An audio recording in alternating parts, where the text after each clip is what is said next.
Hello, കുറച്ച് നാൾക്ക് ശേഷം ഞാൻ വീണ്ടും ഒരു വീഡിയോ ആയിട്ട് വന്നിരിക്കുകയാണ്. അപ്പോൾ എന്താ പറയുക, ഇന്നിപ്പോൾ നമ്മൾ ട്രൈ ചെയ്യാൻ പോകുന്നത് മസ്ക ബണ്ണാണ്. നമ്മുടെ ഇൻസ്റ്റാ ഇതിലൊക്കെ നല്ല രീതിയിൽ ഇപ്പോൾ ട്രെൻഡിങ്ങിന് പോയിക്കൊണ്ടിരിക്കുന്ന ഒരു റെസിപ്പിയാണ്. സോ ഇതുണ്ടാക്കാൻ നമുക്ക് ഹോം മെയ്ഡായിട്ട് ബണ്ണ് ഉണ്ടാക്കുന്നെങ്കിൽ ഉണ്ടാക്കാം. അതർവൈസ് നമുക്ക് എന്താ പറയുക കടയിൽ നിന്ന് വാങ്ങിച്ചിട്ടുണ്ട്. അപ്പം ഞാൻ കടയിൽ നിന്ന് വാങ്ങിക്കുകയാണ് ചെയ്തത്.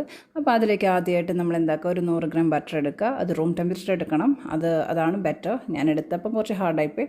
സോ അതിലേക്ക് നമ്മൾ കുറച്ച് മിൽക്ക് മെയ്ഡ് ആഡാക്കിയതിന് ശേഷം കുറച്ച് വാനില എസൻസും കൂടി ആക്കിയിട്ട് ഇത് നല്ലപോലെ വിസ്ക് ചെയ്തെടുക്കുക, നല്ലപോലെ മിക്സ് ആക്കുക. ശേഷം പ്രത്യേകിച്ചൊന്നുമില്ല, നമ്മൾ വാങ്ങി വെച്ചിരിക്കുന്ന ബണ്ണിനകത്തോട്ട് ഈ ഒരു ക്രീം നമ്മൾ നല്ലപോലെ ഒന്ന് ഫില്ല് ചെയ്ത് കൊടുക്കുക. ഫില്ല് ചെയ്ത് കൊടുത്ത് കഴിയുമ്പോഴത്തേക്കും സംഭവം സെറ്റ്. പിന്നെ ഇതിൻ്റെ കൂട്ടത്തിലൊരു സ്പെഷ്യൽ ടീ ആണ്, അതൊരു ദം ടീ ആണ്.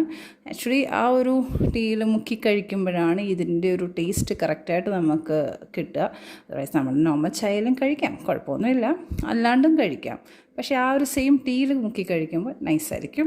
എനിവേസ് ഇതാണ് മസ്ക ബണ്ണ് റെസിപ്പി. എല്ലാവർക്കും ചെയ്യാവുന്നതാണ്, ഈവൻ നമ്മുടെ കുട്ടികൾക്ക് വരെ ചെയ്യാം. അപ്പോൾ എല്ലാവരും ട്രൈ ചെയ്ത് നോക്കാം. Okay, by.